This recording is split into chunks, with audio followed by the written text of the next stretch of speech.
Right. అసలు నల్గొండ జిల్లాలో ఏం జరుగుతోంది? డీసీసీ ప్రెసిడెంట్ కైలాష్ నేత వర్సెస్ మంత్రి కోమటిరెడ్డి వెంకటరెడ్డి మధ్య ఎందుకు ఈ వివాదం నడుస్తోంది? ఎందుకు కైలాష్ నేతను అవమానిస్తున్నారు? కేవలం బీసీ నేత అవడంతోనే కైలాష్ నేతను డే 1 నుంచి డీసీసీ ప్రెసిడెంట్గా ఎన్నికైన రోజు నుంచి ఈ రోజు వరకు ఆయనకు రకరకాలుగా అవమానిస్తున్నారు మంత్రి కోమటిరెడ్డి వెంకటరెడ్డి అని కైలాష్ నేత అనుచరులు చెప్తున్నటువంటి పరిస్థితి. సో రైట్, దీనిపైన మాట్లాడదాం. డిబేట్లో పార్టిసిపేట్ చేస్తున్నారు తిరుమలగిరి అశోక్, బీసీ యువజన సంఘం రాష్ట్ర working president, and Janardhan Goud గారు, నల్గొండ జిల్లా బీసీ విద్యార్థి సంఘం అధ్యక్షుడు. నమస్కారం అండి ఇద్దరికి, అశోక్ గారు, జనార్దన్ గారు.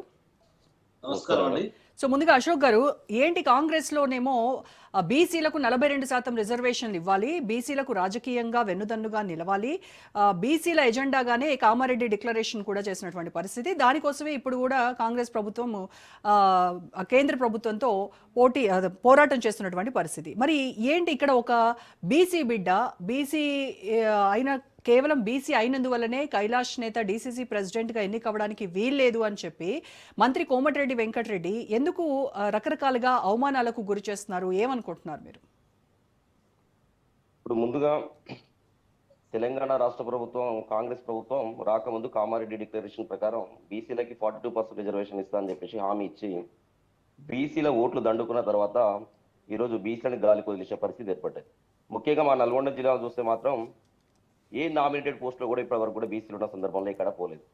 కేవలం ఒక డీసీసీ అధ్యక్షుడిగా ఉన్న కైలాష్ నేత అనే వ్యక్తి ఒక కాంగ్రెస్ పార్టీ జిల్లా అధ్యక్షుడిగా వస్తేనే ఈరోజు అక్కడ ఉన్నటువంటి మంత్రి కోమటిరెడ్డి వెంకటరెడ్డి గారు బీసీలని అణచివేసే కుట్రలో భాగంగానే ఈరోజు పున్నా కైలాష్ పై చాలా వేధింపులకు గురి చేస్తా ఉన్నారు పున్నా కైలాష్ గారిని. ఎందుకంటే మొన్న చూసాం మనం అందరం కూడా, ఒక ప్రైవేట్ కార్యక్రమంలో మంత్రి గారు సుఖేందర్ రెడ్డి గారు అలాగే పున్నా కైలాష్ గారు కూడా అటెండ్ అయిన సందర్భం. ఎందుకంటే ఆయన జిల్లా అధ్యక్షుడిగా ఎవరు వచ్చినా కూడా ఎక్కడైనా అటెండ్ అయ్యే ప్రోటోకాల్ ఉంటుంది.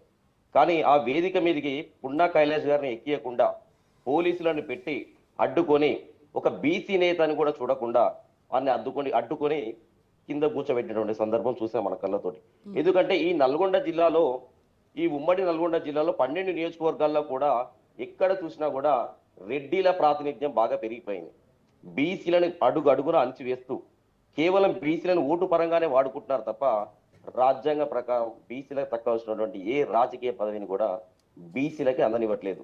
ఈరోజు నల్గొండ జిల్లాలో ఉన్నటువంటి రెడ్డి వర్గాలు ఓటు పరంగా మాత్రమే బీసీలను చూస్తా ఉన్నారు.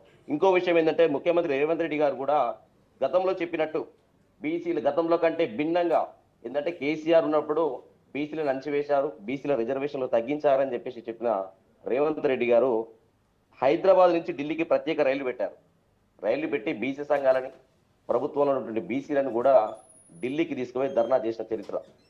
ధర్నా చేసి కూడా గతంలో ఉన్న రిజర్వేషన్ల కంటే కూడా ఇప్పుడు తగ్గించిన సందర్భం. మీరు చేసి ఏం ప్రయోజనం? ఎందుకంటే మా రిజర్వేషన్లు కేసీఆర్ తగ్గించండు, రేవంత్ రెడ్డి తగ్గించండు. ప్రభుత్వాలు ఏదైనా కూడా బీసీల రిజర్వేషన్లు అణచివేతగానే వీళ్ళ పాలనలో ఉంటున్నాయి. కాబట్టి వీళ్ళందరూ కూడా బీసీలు గమనిస్తా ఉన్నారు. త్వరలో బీసీలందరూ కూడా వీరికి బుద్ధి చెప్తానికి సిద్ధంగా ఉన్నారని చెప్పేసి కూడా మేము తెలియజేస్తా ఉన్నాం. అంటే కేవలం కైలాష్ నేత బీసీ అవ్వడంతోనే ఆయన ఉద్యమాల్లో ఎంత విగరస్గా పోరాటం చేసినప్పటికీ, ఆయన పార్టీ కోసం ఎంత కష్టపడినప్పటికీ, ఇదే కోమటిరెడ్డి వెంకటరెడ్డిని ఆయన విజయం కోసం ఈయన ఎంత కష్టపడినప్పటికీ ఇవన్నీ పక్కకు పోయి కేవలం బీసీ అనేటువంటి వ్యక్తి, ఆ సామాజిక వర్గానికి సంబంధించినటువంటి వాళ్ళు రాజకీయ పదవులు పొందకూడదు అనేటువంటి అక్కసుతోనే ఈ రకమైనటువంటి చర్యలకు దిగుతున్నారని అనుకుంటున్నారా? ఇంకో విషయం ఏంటంటే, పున్నా కైలాష్ బీసీ కాకుండా పున్నా కైలాష్ రెడ్డి అని ఉంటే ఈ రోజు ఆయన అడ్డుకునే పరిస్థితి ఉండేది పోవచ్చేమో అని మేము కూడా అనుకుంటా ఉన్నాం. ఏంటంటే బీసీలలో పుట్టడమే పాపమైన సందర్భం. ఈ రోజు కాంగ్రెస్ పార్టీ అంటేనే తెలంగాణ రాష్ట్ర వ్యాప్తంగా చూసుకున్నా కూడా రెడ్ల పార్టీ. ఈ రోజు నామినేటెడ్ పదవులలో కూడా ఎక్కడ కూడా రాష్ట్ర వ్యాప్తంగా కూడా బీసీలకు ఇచ్చిన సందర్భం ఎక్కడా లేదు. అత్యధికంగా, ఎందుకంటే వీళ్ళని బలహీన వర్గాల్ని ఇంకా బలహీనం చేస్తున్నటువంటి ఈ ప్రభుత్వాన్ని ప్రజలందరూ కూడా, బీసీలందరూ కూడా గమనిస్తా ఉన్నారు. ఇంకో విషయం ఏంటంటే, నల్గొండ జిల్లాలో ఎక్కడ చూసినా కూడా కోమరెడ్డి బలం పెంచుకోవాలని చెప్పేసి ఎంత పెద్ద నాయకుడు ఉన్నప్పటికీ కూడా ఇతర ప్రాంతాల్లో కానీ, గ్రామాల్లో కానీ, నియోజకవర్గాల్లో కానీ, మండలాల్లో కానీ ఆ బీసీ నాయకుల అణిచివేత ధోరణి మాత్రం అనుభవిస్తూ ఉన్నారు. ఎందుకు ప్రెసిడెంటే బీసీ కదా, మీరు అలా మాట్లాడుతున్నారు? బీసీలకు ఇవ్వట్లేదు అని అంటున్నారు. బీసీల కోసమే, బీసీలకు 42% రిజర్వేషన్ కల్పించిన తర్వాతనే పరిషత్ ఎన్నికలకు కూడా వెళ్ళాలని చెప్తున్నారు కదా సీఎం. ఇప్పుడు గతంలో కూడా ఇదే చెప్పారు. బీసీలకి 42% రాజకీయ రిజర్వేషన్లు చట్టబద్ధత కల్పించిన తర్వాతే స్థానిక ఎన్నికలు నిర్వహిస్తామని చెప్పేసి చెప్పింది పిసిసి గారు చెప్పారు. ముఖ్యమంత్రి గారు కూడా చెప్పారు, చాలా మంది మంత్రులు కూడా చెప్పారు. ఏమైంది మన నిర్ణయం? ఆ నిర్ణయం ఎక్కడ కూడా అమలు కాలే కదా. బీసీల రిజర్వేషన్లు తగ్గించడం వలన ఈ రోజు 17% రిజర్వేషన్లు ఇస్తానికి వీళ్ళు ఎవరు? వాళ్ళ ఇంట్లో కలిసి ఇస్తున్నారు ఏమైనా రిజర్వేషన్లు? ఇప్పుడు ఈడబ్ల్యూఎస్ రిజర్వేషన్ తీసుకొని వచ్చారు ఎకనామికల్స్ వీకర్ సెక్షన్ కింద. ఈ ఎకనామికల్స్ వీకర్ సెక్షన్ లో కనీసం వాళ్ళు ఎంతమంది పేదలు ఉన్నారో లెక్కలు చేశారా? అగ్రవర్ణాల్లో ఎంతమంది పేదలు ఉన్నారో కనీసం లెక్కలు చేయకుండా 10% రిజర్వేషన్లు రాత్రికి రాత్రే ఇచ్చారు కదా. అప్పుడు బీసీలు గుర్తు రాలేదా వీళ్ళకి? యా. బీసీలు 62% ఉన్నారు.